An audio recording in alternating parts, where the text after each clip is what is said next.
Kealimannya diakui bukan saat ia mendirikan pesantren. Sejak di Makkah, kakek dari Gus Dur ini sudah dipercaya untuk mengajar di Masjidil Haram.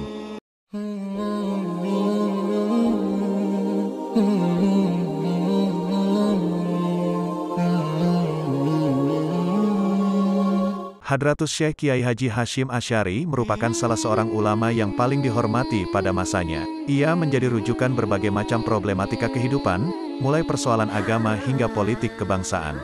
Banyak masyarakat dan tokoh yang meminta petunjuk kepada pendiri Nahdlatul Ulama ini agar tidak salah dalam mengambil sikap dan jalan kehidupan.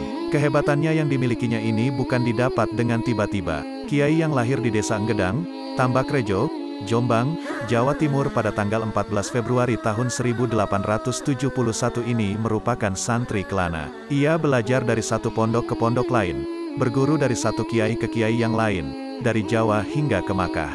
Di kota suci itu, ia pernah berhaji bersama mertuanya, yakni Kiai Haji Yakub, dan istrinya, Khadijah. Namun, istrinya meninggal saat melahirkan putra pertamanya.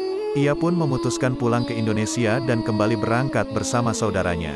Keberangkatannya kedua ini, membuatnya bermukim di Makkah selama 7 tahun guna belajar kepada para ulama di kota suci itu, mulai dari ulama Nusantara yang bermukim di sana, seperti Syekh Mahfuz Termas dan Syekh Hatib Minangkabau, hingga para ulama dari berbagai wilayah lain, seperti Sayyid Abbas Al-Maliki, Sayyid Abu Bakar Syatta Ad-Dimyati, dan Sayyid Sultan Hashim Ad-Dagistani. Sepulang dari Makkah, Kiai Hasyim mulai membangun pesantren di Tebuireng, Jombang, Jawa Timur. Kian hari, santrinya terus bertambah. Kealimannya diakui bukan saat ia mendirikan pesantren. Sejak di Makkah, kakek dari Gus Dur ini sudah dipercaya untuk mengajar di Masjidil Haram. Selain mengajar ngaji para santrinya, Kiai Hasyim juga turut aktif dalam berbagai macam pergerakan, baik dalam mengembangkan agama Islam maupun dalam mewujudkan kemerdekaan. Perannya pun sangat sentral mengingat para ulama menyepakati sosoknya sebagai Rais Akbar Nahdlatul Ulama, pemimpin tertinggi suatu organisasi masyarakat Islam yang memegang teguh ajaran Ahlus Sunnah wal Jamaah. Pengaruhnya yang sedemikian kuat di tengah masyarakat itu sempat menarik Jepang untuk menawarkan jabatan Presiden Republik Indonesia kepadanya. Cerita ini termaktub dalam sebuah catatan harian Maruto Nitimiharjo, tokoh Murba yang seangkatan dengan Adam Malik. Kiai Haji Salahuddin Wahid menceritakan hal tersebut atas cerita dari kawannya, Hadijoyo Nitimiharjo yang notabene merupakan putra dari Maruto Nitimiharjo, dalam sebuah pengantar terhadap buku Hadratus Syekh, Komitmen Keumatan dan Kebangsaan, 2010, karya Zuhairi Misrawi. Maruto ini pernah diutus oleh pemerintah militer Jepang untuk menemui Hadratus Syekh Kiai Haji Hasyim Asy'ari. Saat itu, Kiai Hasyim ditawari untuk menjadi Presiden Indonesia. Namun, ia langsung menolaknya.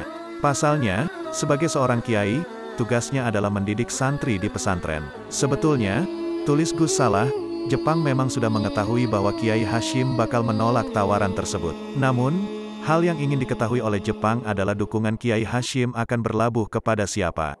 Karenanya, setelah muncul penolakan, pertanyaan berikutnya adalah siapa yang layak untuk menjadi presiden dan wakilnya dalam pandangan Kiai Hasyim. Ketika ditanya demikian, ia menjawab dengan mendasarkan pandangan putranya, Kiai Haji Abdul Wahid Hasyim, bahwa yang paling cocok untuk mengemban amanah sebagai presiden adalah Ir Soekarno atau yang akrab dikenal dengan sapaan Bung Karno dan Bung Hatta sebagai wakilnya.